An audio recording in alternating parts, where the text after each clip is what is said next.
He still remembers at school and wonders what's so wrong with him. But then he remembers the splattered apple and sweet revenge.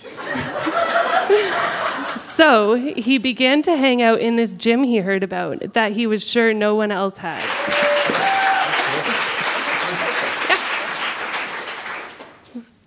The Apple Tree by Rachel. To Daddy, happy birthday. To Dad, who I love, happy birthday, love Rachel. The Apple Tree.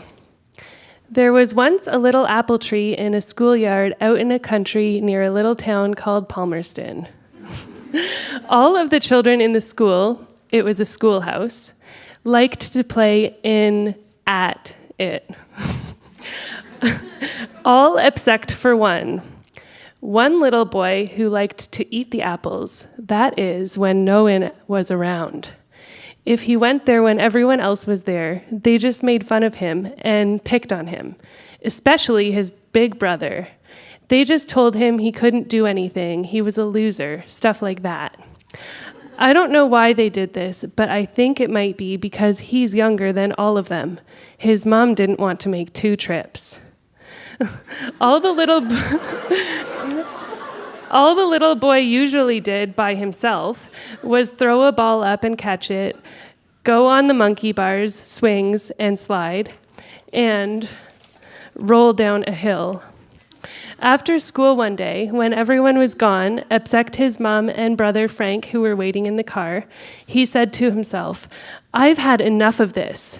Then he took an apple from the tree, put it on the ground, and said, "I'm me. This apple is them." And with that, he stepped on the apple. It splattered all over.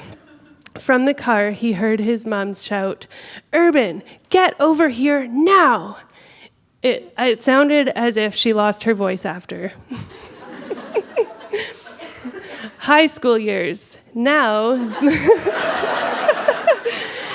they're all in high school. It's sort of tough. Now, little Urban can drive a car. He drives himself to school, and he often stops at his old school to pick some apples on the way home. But something has changed in him. He still remembers at school and wonders what's so wrong with him. But then he remembers the splattered apple and sweet revenge. So he began to hang out in this gym he heard about that he was sure no one else had. He began working out and getting stronger and stronger. A girl he liked began to pay more attention to him. His brother, Frank, and all his old classmates found it sort of strange that none of his clothes fit anymore. Urban asked Frank one day. He called him by his name, not loser, because he didn't want to get beat up. "Why are you suddenly so strong?" "I eat plenty of vegetables," lied Urban. "So do I," said Frank. "And am I strong?"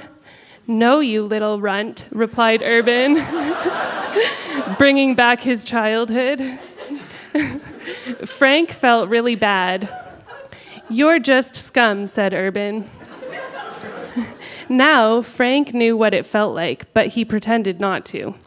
He was going to say something mean back, but he didn't want to get punched. He said he was sorry and told all his old friends not to make fun of Urban anymore. When they asked why, he wouldn't tell them, except for, because he's strong. As for Urban, he went to med school with that girl he liked. Her name was Keisha. And they got married. They were both around 22 years old and had 3 kids, 2 girl twins and a boy. Frank, however, didn't get married till he was about 37. and by then, he was a bit too old to have kids. Their mom died not too long after this because she had a heart attack. She was 91 years old, and she died 2 days after her birthday. Everyone was sad she died, but happy she lived a long life, which was one of her dreams. The worst thing was that her goal was to reach 100. The end.